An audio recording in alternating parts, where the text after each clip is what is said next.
Good morning everyone, welcome to my channel best education. आज best education में वर्ण विचार यानी फोनोलॉजी की मैं एक्सरसाइज करवाऊंगी। इसकी फर्स्ट और सेकंड वीडियो में डाल चुकी हूँ, जो मैंने विस्तार से समझाई है, पूरी डिस्क्राइब की है। तो वो आप मेरी फर्स्ट और सेकंड वीडियो देखिए। पहले इससे आपको समझ में आ जाएगा फोनोलॉजी या वर्ण विचार क्या है। किसी भी भाषा को समझने के लिए हमें क्या होता है, वर्ण विचार या फोनोलॉजी समझना बहुत ज़रूरी है। यानी ये ग्रामर को हमें अच्छे से किसी भी भाषा को समझने के लिए ज़रूरी होती है। तो देखिए, ध्वनियों को लिखने के लिए कुछ निश्चित चिन्हों का प्रयोग किया जाता है, जिन्हें वर्ण कहते हैं। तो क्या होता है वर्ण? यानी कोई लेटर होता है, लेकिन इस लेटर को भी बनाने के लिए कुछ ध्वनियाँ होती हैं। ध्वनि यानी फोनिक्स, जिससे है ना हम भाषा को अच्छी तरह से बोलना या उच्चारण करना समझ जाते हैं। तो ये सब तो मैंने करा दिया मेरी फर्स्ट और सेकंड वीडियो में। आज हम वर्ण विचार यानी फोनोलॉजी के क्या करेंगे, एक्सरसाइज करेंगे, ठीक है, हिंदी की। तो चलिए शुरू करते हैं। सबसे पहले अभ्यास, ये सब तो मैंने करा ही दिया था आपको। देखिए अभ्यास, निम्नलिखित प्रश्नों के उत्तर दीजिए। मौखिक अभिव्यक्ति, वर्णों की व्यवस्थित व क्रमबद्ध समूह को क्या कहते हैं? तो ये वर्णों के व्यवस्थित व क्रमबद्ध समूह को क्या कहते हैं? तो ये देखिए, ये मैंने आपको कराया था। ये देखिए, वर्णों के व्यवस्थित व क्रमबद्ध समूह को वर्णमाला कहते हैं। यानी वर्णों यानी लेटर के व्यवस्थित यानी जगह पर रखे गए, और क्रमबद्ध यानी लाइन से रखे गए समूह यानी ग्रुप को वर्णमाला कहते हैं। वर्णमाला यानी अल्फ़ाबेट समझ लिया आप, ठीक है, ये हिंदी की अल्फ़ाबेट। और वर्ण यानी लेटर, लेटरों के व्यवस्थित यानी सही ढंग से, क्रमबद्ध यानी बिल्कुल सीक्वेंस में, और समूह यानी ग्रुप, ठीक है। तो इस तरह से रखे गए वर्णों क्या कहते हैं? वर्णों को हम वर्णमाला या अल्फ़ाबेट कहते हैं। समझ में आ गया होगा आपको। ये मौखिक प्रश्न पूछा है ना। दूसरा है ऊष्म व्यंजन में कौन कौन से वर्ण आते हैं? तो ये देखिए, मैंने कराया था ऊष्म व्यंजन। ये है ऊष्म व्यंजन, ये इसमें शा, शा, सा, हा, ये आते हैं। ऊष्म व्यंजन में क्या आता है? शा, शा, सा, हा, ठीक है। नेक्स्ट देखिए, ये तो मौखिक ओरल थे, ओरल क्वेश्चन थे। अब देखिए, निम्नलिखित प्रश्नों के उत्तर दीजिए। अब यह है वर्ण किसे कहते हैं? वर्ण यानी लेटर, ठीक है, किसी भी भाषा का एक लेटर। ध्वनियों को लिखने के लिए, भाषा यानी लैंग्वेज, ध्वनियों को लिखने के लिए कुछ निश्चित चिन्हों की प्रयोग किया जाता है, जिन्हें वर्ण कहते हैं। चिन्ह यानी कोई भी निशान, ठीक है, साइन, उसको हम चिन्ह कहते हैं, ठीक है। ध्वनियों को लिखने के लिए हमें कुछ भी बनाना पड़ता है, ध्वनियों को लिखने के लिए, तो उसे वर्ण कहते हैं, ठीक है। जैसे ग, म, न, पा, ये सब क्या है? ध्वनियाँ ही तो हैं। स्वर और व्यंजन में क्या अंतर है? देखिए, स्वर अपने आप में पूर्ण होता है, और व्यंजन को स्वर की सहायता से बोला जाता है, ये इसमें अंतर है। अब देखिए, अनुस्वार, अनुनासिक व विसर्ग वाले दो दो शब्द लिखिए। तो एक मंगल, ये अनुस्वार होगा, ये लगाया है। शांति, मंगल और शांति, ये दो शब्द हो गए अनुस्वार वाले, यानी ऊपर बिंदी लगी हो तो यानी अनुस्वार। अब अनुनासिक यानी चंद्र बिंदी वाले, तो कांटा और गांव, ये चंद्र बिंदी वाले हो गए। और विसर्ग वाले यानी पीछे विसर्ग लगी हो, यानी प्रातः और स्वाता, ठीक है। अब देखिए, संयुक्त व्यंजन कौन से हैं? प्रत्येक संयुक्त व्यंजन का प्रयोग करते हुए दो दो शब्द लिखिए। संयुक्त व्यंजन कौन से होते हैं और उनको प्रयोग करने के लिए दो दो संयुक्त यानी दो तीन लेटर वर्ड उसमें जुड़े हों। जैसे छा, क्षत्रिय वाला छा, कक्ष, का और छ जुड़ा होता है इसमें, त्रा, ठीक है, ता और रा जुड़ा होता है, ज्ञा, ज्ञा हा जुड़ा रहता है, ज्ञा हा जुड़ा रहता है, श्रा, शी और रा जुड़ा होता है, श्रा।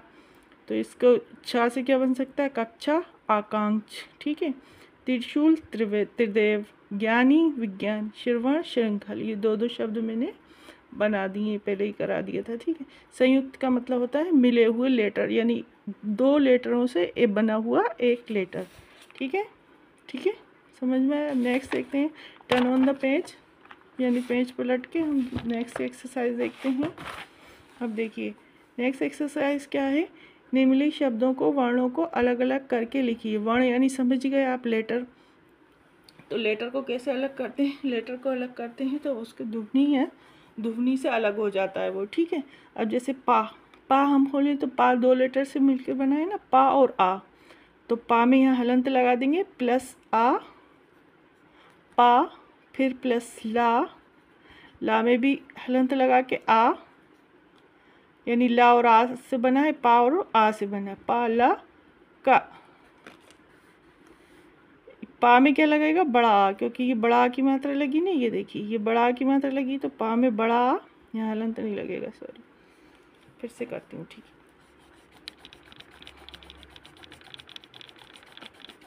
इरेज करके देखिए। अगर मेरी वीडियो आपको पसंद आ रही है तो प्लीज़ फुल वॉच कीजिए। अगर फुल वॉच करेंगे तो अच्छे से समझ में आएगी। पूरा देखें, लाइक शेयर और सब्सक्राइब ज़रूर करिए।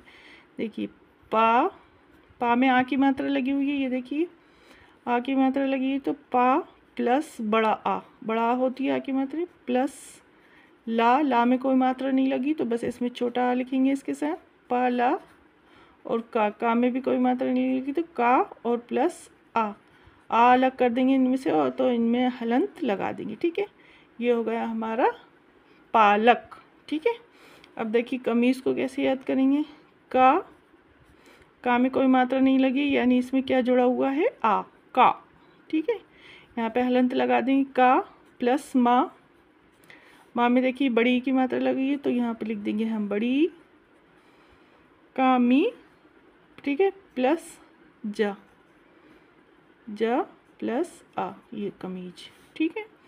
नेक्स्ट देखिए खजूर को कैसे लिखेंगे, खा हलंत लगा देंगे, कोई मात्रा नहीं है, प्लस आ लिख देंगे, ख प्लस जा में देखिए बड़ा ऊ की मात्रा लगी है, तो बड़ा ऊ, खजू प्लस रा प्लस आ, कोई मात्रा नहीं है तो हलंत लगा के आ लिख देंगे, ठीक है। हलंत लगा के क्या करना है, आ। अब देखिए चमकीला कैसे लिखेंगे, च हलंत प्लस आ, कोई मात्रा नहीं है इसलिए आ लगाएंगे, वर्ण को हमें विच्छेद करना है, ठीक है। फिर प्लस च के बाद माँ प्लस आ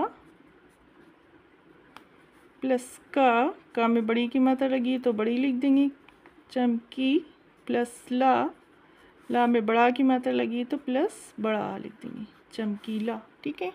अब देखिए ये क्या है, निम्नलिखित वर्ग वर्ण समूह में उचित मात्राएं जोड़कर उपयुक्त शब्द बनाइए, यानी आपको सही मात्रा जोड़कर इसमें उपयुक्त शब्द बनाएं। जैसे जलेब लिखा है तो इसका सही क्या होगा, जलेबी, बड़ी मतलब भी, जलेबी। तरंगा का क्या होगा, तरंगा नहीं होता, तिरंगा, ठीक है, तिरंगा। नमकन नहीं होता, क्या होता है, नमकीन। तलवार नहीं होता, क्या होता, तलवार। देखिए पुराना नहीं होता, क्या होता, पुराना। जूता नहीं होता, क्या होता है, जूता, ठीक है। ऐसे आपको करना है, सही करके लिखना है। अब देखिए नेक्स्ट देखिए हमारा क्या है, बहुविकल्पीय प्रश्नीय में, यानी MSQ प्रश्नीय, सही उत्तर वाले विकल्प पर सही टिक लगाइए। तो सही, आपको सही का टिक लगाना है, ठीक है, यानी क्या है ये, चूज़ द करेक्ट आंसर, ठीक है, चूज़ द करेक्ट आंसर, आपको इसमें से चूज़ करना है करेक्ट आंसर। भाषा की सबसे छोटी इकाई कहलाती, शब्द कहलाती है वर्ण, व्याकरण या वाक्य, तो क्या कहलाती है, वर्ण, ठीक है। अयोग्य कहा जाता है, अयोग्य किसे कहा जाता है, अम और आहा को, ठीक है, हम पढ़ चुके हैं। हमारी नेक्स्ट वीडियो में मैंने अच्छे से समझाया है कि आपको कि अम और आहा कहाँ क्या होते हैं, ये क्या होते हैं, अयोग्य कहलाते हैं। फिर लड़की शब्द का सही वर्ण विच्छेद कीजिए। अब देखिए लड़की शब्द का ये क्या होगा, ये तो नहीं है सही, ये भी नहीं, अभी मैंने ऊपर से कहा है ना कैसे वर्ण विच्छेद करते हैं, ये भी नहीं है सही, ये भी नहीं है सही, ये है सही। कैसे सही है, देखिए ला है तो ला का ला लिख दिया, ठीक है। इसमें आ जुड़ा होता है, क्या जुड़ा होता है, दुगनी क्या जुड़ी रहती है, आ की, तो आ लिख दिया, हलंत लगा दिया। फिर ड़ा है तो ड़ा लिख दिया, और इसमें भी आ जुड़ा होता है तो आ लिख दिया, नीचे हलंत लगा दिया। फिर का लिख दिया, और फिर उसमें बड़ी की मात्रा लगा दी, का और बड़ी की मात्रा, ठीक है। तो क्या हो गया, लड़की, तो इसका सही है ये वाला है, ठीक है। नेक्स्ट देखिए निम्नलिखित में से स्पर्श व्यंजन कौन सा है, देखिए ना है, ना, देखिए स्पर्श हो रहा है, हमारी टंग बिल्कुल स्पर्श हो रही है, उससे टच हो रही है, तो ना, ला भी नहीं है, या भी नहीं है, छा भी नहीं है, तो इसमें कौन सा है स्पर्श व्यंजन, ना, सबसे ज़्यादा ना। देखिए ना बिल्कुल टच हो रहा है हमारी कहाँ, टंग टच हो रही है पूरी तालू से, यानी ज़बान टच हो रही है हमारी कहाँ, तालू से। तो ये क्या हुआ हमारा स्पर्श व्यंजन। यहाँ पे मैंने कराया भी आपको स्पर्श व्यंजन, ठीक है। स्पर्श व्यंजन ये देखिए मैंने कराया था आपको, ये है स्पर्श व्यंजन। ये जो है ये पूरे स्पर्श व्यंजन है, क ख ग घ च छ ज झ ड़, ये सब स्पर्श व्यंजन। ये देखिए ये लिखा है स्पर्श व्यंजन, तो वहाँ सिर्फ ना लिखा हुआ है, तो हमने ना को स्पर्श व्यंजन बता दिया है, ठीक है। तो उम्मीद करती हूँ आपको ये समझ में आया होगा, ये समझ में आ गया होगा आपको अच्छे से, है ना। तो आज के लिए बस इतना ही है, अगली वीडियो में फिर मिलेंगे। तब तक के लिए क्या, बाय बाय, फिर मिलेंगे। अल्लाह हाफिज़ नेक्स्ट वीडियो में। अल्लाह हाफिज़।